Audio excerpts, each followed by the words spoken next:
Everyone online is wrong about Jacob Collier. Well, maybe not fully, but let me explain. There is a whole culture online of music nerds dissecting Jacob Collier's songs by specific moments of harmony or polyrhythms, talking about the mastery of these individual moments. But what nobody seems to be talking about is his brilliance in the overarching story of the Jesse Volume 1 through 4 series. For those of you who don't know, Jacob Collier is a 28-year-old musician whose family has been contributing to and creating high-level music for generations. Both his mother and grandfather were incredible violinists that taught at the Royal Academy of Music. Over the past decade or so, Jacob has become the face of a musician's musician, with his innovative harmonies, his polyrhythms, and his ability to stay playful while executing some of the hardest music you can make. After the release of his debut EP, In My Room, he started working on a 4-part mega quadruple album called the Jesse series. And no one is talking about the brilliance of this huge story he's telling. So, I took it upon myself to lay out everything that's happened in the story so far and tell you what I think's gonna happen in Jesse Volume 4. Let's dive into it. It's a sunny day, and you're in your parents' house, watching the rays of light pierce through the window. The neighborhood is full of people you've known all your life and have deep, unbreakable bonds with.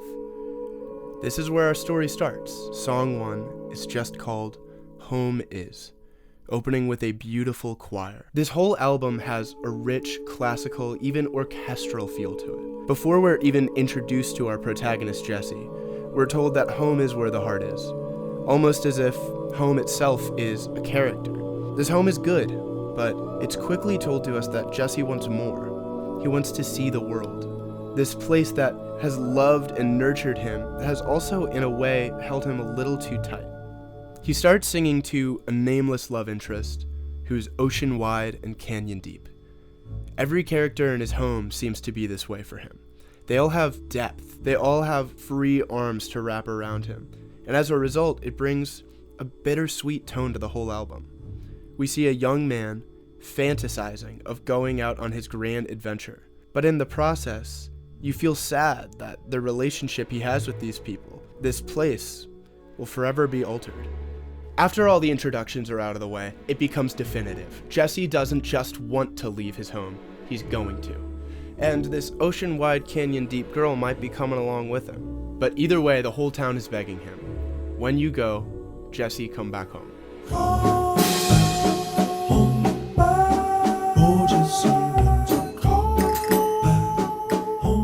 In Once You, it becomes clear that not even Miss Oceanwide can come with him. As he is saying goodbye to her, he can see the sun is no longer in her eyes. There is one huge party with Jesse and the whole town, and he leaves. In the opening of Jesse Volume 2, it all sounds completely different. Where it used to be these huge, grandiose choirs and orchestral themes, now it's just a few lone voices and instruments you might find in folk music, in bluegrass, on the road. And for the first time in the whole series, there's no features. It's just Jacob and the sky above. It opens and he's so tentative and fearful, but there's a deep sense of longing. He can see the adventure ahead of him, but he's so scared for it to begin. I think Sky Above is one of my favorite songs in the whole series because you have that beautiful tension in the beginning, and then in a moment, it goes from the fear of the unknown to this explosive energy of a boy who is like, it's starting. I am on the road. I'm going somewhere. He soon meets new friends outside of his hometown, and he is fascinated by their culture. His whole world coming down, and in its place, a new one. Everything he sees is a part of something greater just above the horizon. The mountains, the sea, even the people too. His mind is flooded with questions, which just lead him to more questions as he falls in love with the natural world, these people, and, in a sense, himself. He's brought to tears by the sheer beauty of everything new and novel around him. Then we get to Moon River. This song is just voices. Now, the actual production of Moon River in real life has every artist from Charlie Puth, Eric Whitacre, to Quincy Jones on it. But in the context of the album, it sounds like a voice coming from inside of Jesse. A voice that's been singing as long as time has been and always will continue to be.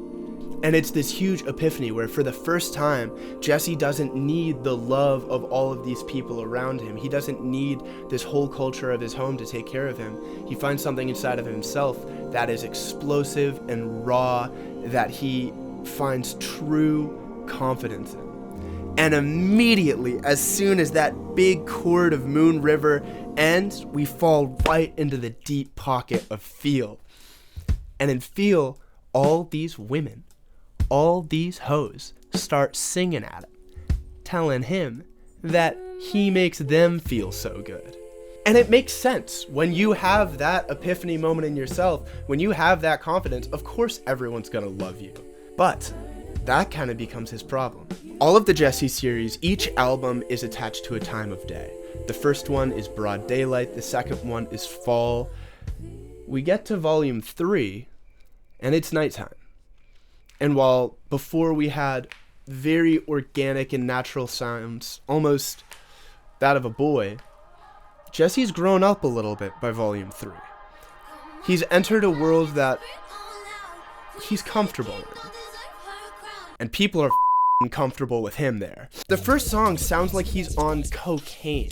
It's the dead of night, he's singing as fast as he can, and all of the love songs of before about the richness and beauty of somebody's soul, the ocean wide and canyon deep character, are replaced with songs that are all just about while before it was about the sun in her eyes, now it's get dirty, slipping on the mudslide. We could cut the chit chat. Give me that. Oh, it's so good. All these electronic sounds, all this chaos, all this modern distractions flood his world. By halfway through Jesse Volume 3, he's tired of it. He starts running out of love for this adventure he's been on, and it seems like he wants to go home. When I listen to the song He Won't Hold You, it almost to me sounds like he's singing to that first person all the way back home. And so what next? Jesse Volume 3 ends with him being upset with this new place he's entered into. He's sleeping on his dreams, he's not growing in the ways that he once was.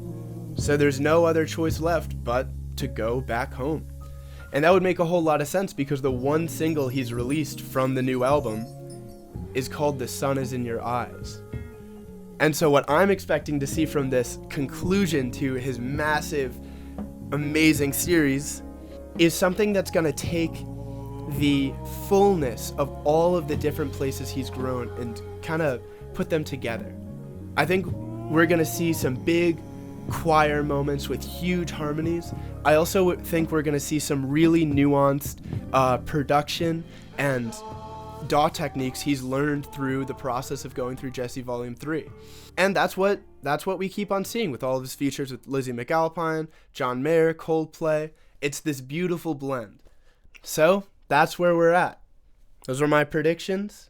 Keep an eye out for Jesse Volume 4. It's gonna be something incredible. And if you know Jacob Collier, send him this video and ask him if he thinks I got it right.